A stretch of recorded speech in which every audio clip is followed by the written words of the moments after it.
Okay, welcome back. All right, let's talk a little bit more in depth about some of these symbols of Freemasonry. Before us, we have George Washington, former Freemason; Theodore Roosevelt, former Freemason; the Egyptian god Horus. It's a whole nother video in itself. We're going to focus here upon the aprons, okay?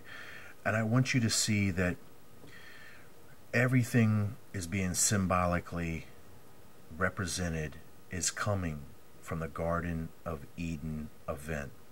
Now what I tell you is really, it's no joke. It's no joke. The Garden of Eden event is a symbolic story about a real event, but you're given just the symbols of it in Scripture.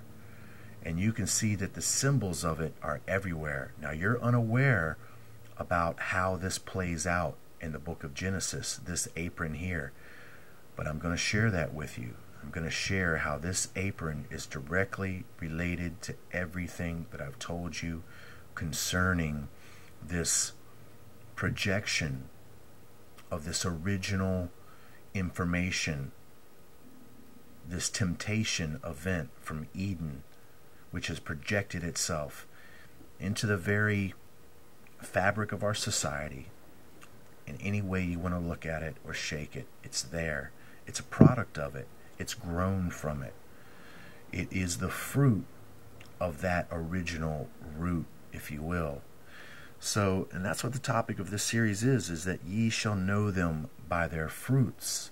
And we're going to recognize the fruits and which root this fruit comes from. And we're going to see that it comes from the root of the serpent, of this original temptation in the Garden of Eden.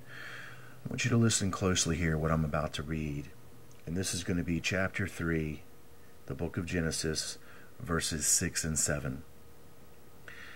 I've read this before, but I'm sure that you have failed to grasp the very deep meaning here. Hopefully this will open your eyes to the understanding that there is more, very much more, to the Scripture than you're aware of. And when the woman saw that the tree was good for food, and that it was pleasant to the eyes, and a tree to be desired to make one wise, she took of the fruit thereof, and did eat, and gave also unto her husband with her, and he did eat. And the eyes of them were both opened, and they knew that they were naked, and they sewed fig leaves together, and made themselves aprons.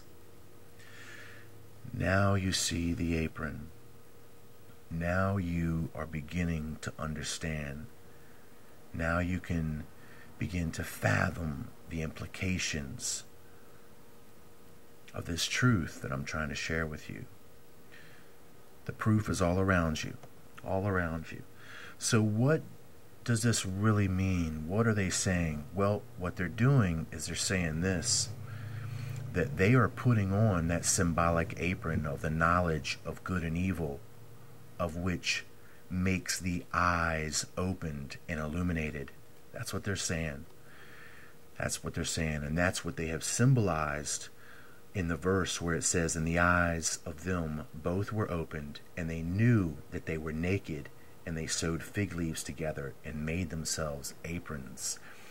They are symbolizing the temptation event, the adornment of this knowledge of good and evil, which comes from their God of wisdom.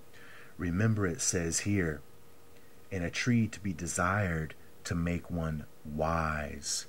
Remember that Lucifer is their God of brightness and wisdom. So we can see that even the very origins and roots of Freemasonry are coming right out of the Garden of Eden event. Now, there is much more that I want to share with you about this very in-depth meaning. Like, what does it mean when they say that they knew that they were naked, meaning Adam and Eve? What does that mean? Why is it important? I'll come back.